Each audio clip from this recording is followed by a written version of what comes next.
অপদেবতার আতঙ্ক কাটাতে শনিবার কালিয়াগঞ্জে চক শিবানন্দ প্রাইমারি স্কুলে সচেতনতা শিবির করল ব্লক স্বাস্থ্য দপ্তর। উত্তর দিনাজপুর জেলার কালিয়াগঞ্জ ব্লকের ধনকৈল অঞ্চলের চক শিবানন্দ গ্রাম ছাড়াও আশেপাশের কয়েকটি গ্রামের বাসিন্দাদের নিয়ে কুসংস্কার বিরোধী সচেতনতা শিবির অনুষ্ঠিত হয়। এদিন দুপুরে বিএমওইচ শেখ মুজরাইল রহমানের তত্ত্বাবধানে ব্লক স্বাস্থ্য দপ্তরের বিশেষ মেডিকেল টিম এই সচেতনতা শিবিরে গ্রামবাসীদের মনের আতঙ্ক দূর করার চেষ্টা করায়। বাংলাদেশ সীমান্তের কাছে এই চক শিবানন্দ গ্রামে বিগত কয়েক মাসে কয়েকটি অপমৃত্যুর ঘটনার জেরে আতঙ্কও তৈরি হয়েছে। বিশেষ করে লোকসভা ভোটের দিন ২৬ এপ্রিল গ্রামের এক ব্যক্তি আত্মহত্যার পর এই আতঙ্ক প্রবল আকার ধারণ করেছে। অপদেবতার ভয়ে সন্ধে নামতেই চক শিবানন্দ গ্রামের বাসিন্দারা নিজেদের গৃহবন্দী করে নিচ্ছেন, যাতে গ্রামের মানুষদের আতঙ্ক কাটে। সেই কারণে আজকে মানসিক বিশেষজ্ঞদের নিয়ে এসে সচেতন করা হয়। বাপি বর্মন, চক শিবানন্দ। সমস্যা হচ্ছে একের পর এক গলায় দড়ি দিয়ে মারা যাচ্ছে।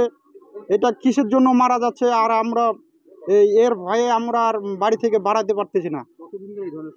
এটা প্রায় ৩ মাস থেকে ধরছে। একের পর এক গলায় দড়ি দিয়ে মারা যাচ্ছে। আমাদের এখানে মোটামুটি 3 জন মারা গেল 3 মাসে 3 জন। সমস্যাটা মূলত কি হচ্ছে? আপনাদের ভয় পাচ্ছে? সমস্যা হচ্ছে আমরা তো মেন হচ্ছে আমাদের শরীরে ভয়, আতঙ্ক একটা। এই ভয়ে আমরা ঘুমাইতে পারতেছি না ঘরে, আর চোখ বন্ধ করলে ওই জিনিসটাই ভাসে চলে আসতেছে। সন্ধ্যার দিকে তখন আমরা বাচ্চা কাচ্চা ধরে সবাই এক জায়গায় কাঠা হয়ে চুপচাপ বসে থাকতেছি। ভয়টা কি? ভূতের? ভূত, দেবতা, এটাও হতে পারে, ভূতও হতে পারে। এখন এই যে সমাজে এখন কি ভূতের ভয় হয়? এখনো হয়তো না, কিন্তু এখন বিশ্বাস তো করতে হচ্ছে। এই ঘটনাগুলো একের পর এক হইতে আছে। একটা হইলে পরে আমরা এত কিছু ভয় করতাম না, কিন্তু বারে বারে হচ্ছে না ব্যাপারটা। আপনার নাম? আমার নাম টুম্পা মণ্ডল। এই গ্রামটির নাম কি? চক শিবানন্দ। কি হয়েছে এই গ্রাম? ওই তো কি হয়েছে, ভূত ভূত ভূত ভূত হতে হতে অনেক রকমের ঘটনা ঘটে গেল। সেদিন তো আমার বেটারও ঘটনা ঘটে গেল। আমার বেটা বাইরে পড়াশোনা করে, 3 ছেলে আমার বাইরে থাকে, 3 জনের বিয়ে খাতির আসছে এখানে। বিয়ে খাতে আসে, বিয়ে টিয়ে হয়ে গেল। তারপর তো আমার বেটা বললো যে বাবা এখন তুই বাইরে চলে যা, এখন তো স্কুলে অনেকদিন হয়ে গেল বন্ধ, বাইরে টিউশন সব বাকি হয়ে যাচ্ছে, পড়াশোনা হচ্ছে না। এই বলে তখন আমার ছেলেকে আমি তখন বললাম যে তুই যা, আমি রান্না বান্না করে রেডি করি, তারপর তুই খাইতে তখন চলে যাস। বলে দোকানে গেল, দোকানে যায় তখন বাবা বললো যে বাবা তুই তাহলে রেডি হয়ে যা, রেডি হয়ে চলে যা। ও তারপর কী হলো, চলে আসলো। আসে আমি কি হঠাৎ আমি তো রেডি হয়ে আমি কি বাইরে থেকে বের হয়ে যাচ্ছি, যে ছেলেকে নিয়ে চলে যাবো দুপুরবেলা 10টা সাড়ে 10টার দিকে ঘটনা এটা। ও তারপর আমার বেটা এমন যে ধাম করে ঘরের মধ্যে ঢুকলো, ঢুকে গেট লাগাই দিল। গেট লাগাই দিয়ে ঘরের মধ্যে ঢুকে তখন এরকম কাজ করতে চালু করে দিল। ওরা মুখ বন্ধ করে ঢুকলো কিন্তু ঘরের মধ্যে। আমার সঙ্গে কোনো কথাবার্তা কিছু হলো না, যে মা আমি যাবো কি, তুমি বেরোচ্ছ কি, ব্যাগটা রেডি করছো কি, ভালো কি বন্ধ, কোনো কথাবার্তা নাই। ঘরে ঢুকে ধারাম করে গেট লাগাই দিল। তা আমি আবার করছি ঘরের মধ্যে কী হয়েছে, ঘরে ঢুকলে কেন? তো আমি বলছি ঠিক মতো যাবে না, ওটা কোনো একটা বাহানা দেখাচ্ছে বোধ হয়। তা বলে তো বসলাম, বসে না কিছুক্ষণ হয়ে গেল মনে করো 1-2 মিনিট। তখন দেখছি আমার বেটা কিরম যেন করে উঠলো ঘরের ভিতরে, কি যেরকম একটা কাজ। আর 15+ চলছে। হ্যাঁ, আমরা ভূতের ভয় পাচ্ছি। হ্যাঁ, কেন ঘুরতেই আসে, পরপর ঘুরতেই আসে। এখন অনেক কটা হয়ে গেল, 8-10টার মতন হয়ে যাচ্ছে। ছোট বাচ্চা থেকে বুড়া পর্যন্ত, বয়স্ক বউ পর্যন্ত, এইসব সুইসাইড করে মারা যাচ্ছে। সব খালি সুইসাইড। এই একটা বাহানা কি বলো, ওর বড় দারু খাইছে এই জন্য মারা গেছে, ওই জন্য কে করছে যে না মারামারি হচ্ছে ওই জন্য বলে মারা গেছে। খালি ভূত বলতে কিছু না, তো আমার জানি, দীর্ঘদিন থেকে এখানে আছি। হ্যাঁ, এতদিন তো কোনো ঘটনা ঘটেনি, কিন্তু এই 2 মাস থেকে এখন ঘটনা ঘটতেই আছে। এখন কিভাবে কি বুঝতে পারছি না। এই ডাক্তার আসছিলো, আশাকর্মী আসছিলো, বড় বড় ডাক্তার দিদিমণিরা আসছিলো। তারা বললো এরকম মানুষের কোনো হতে পারে, আপনারা চিকিৎসা করে দেখেন, এটা আপনাদের ভুল হতে পারে, তো এটা যেন ভালো করা যায়। আপনারা রায়গঞ্জের ঠিকানা সব কিছু দিল, যে আপনার ডাক্তারের সঙ্গে পরামর্শ করো। দিনের বেলাতে একটু হাসি খেলে থাকতেছে, কিন্তু সন্ধ্যাবেলা থেকে কারোর সঙ্গে দেখা হচ্ছে না, কারোর সঙ্গে দেখা কথা।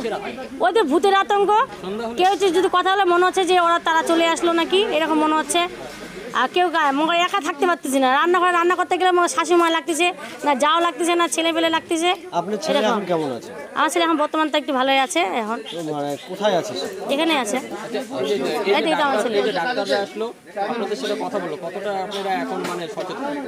আমার মনে হচ্ছে এখন কথা বলে কি মনে করবো, এখন যদি কাজটা যদি সাকসেসফুল না হয় নাকি চিকিৎসা ঠিক মতন যদি না হয়, সাকসেসফুল না হলে কীভাবে কী করবো ওখানে?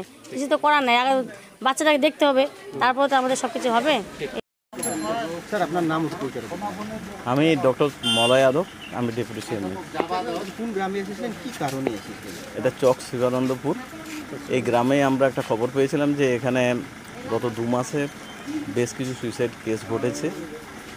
তো এইটা শুনে আমি ডিএমও সাহেব আগে এসেছিল এখানে একটা কমিউনিটি অ্যাওয়ারনেস জেনারেশন করার চেষ্টা করেছিল। বিভিন্ন ধরনের গুজব রটেছে, বিভিন্ন ধরনের কুসংস্কারই ছন্ন হয়ে গেছে সবাই। এখানকার লোকেরা একটা প্যানিক সিচুয়েশান হয়েছে এবং কেউ বাড়ি থেকে বেরোতে ভয় পাচ্ছে, যেগুলো ঘটেছে ঘটনার জন্যে। তো সেই কারণে আমরা সবার সাথে কথা বললাম, কমিউনিটির সাথে কী ঘটনা ঘটেছে সেটা জানার চেষ্টা করেছি এবং কি কি প্রিভেনশন নেওয়া যায় সেই ব্যাপারে সবাইকে একটু অ্যাওয়ারনেস করেছি, যাতে করে নিজেদের কিভাবে প্রিভেন্ট করা যায় এইসব জিনিস সেগুলো নিয়ে একটু আলোচনা করা হয়েছে। কি বিষয়ের উপরে ভয়টা পাচ্ছে না? রিপিটেডলি কয়েকটা সুইসাইড কেস ঘটেছে।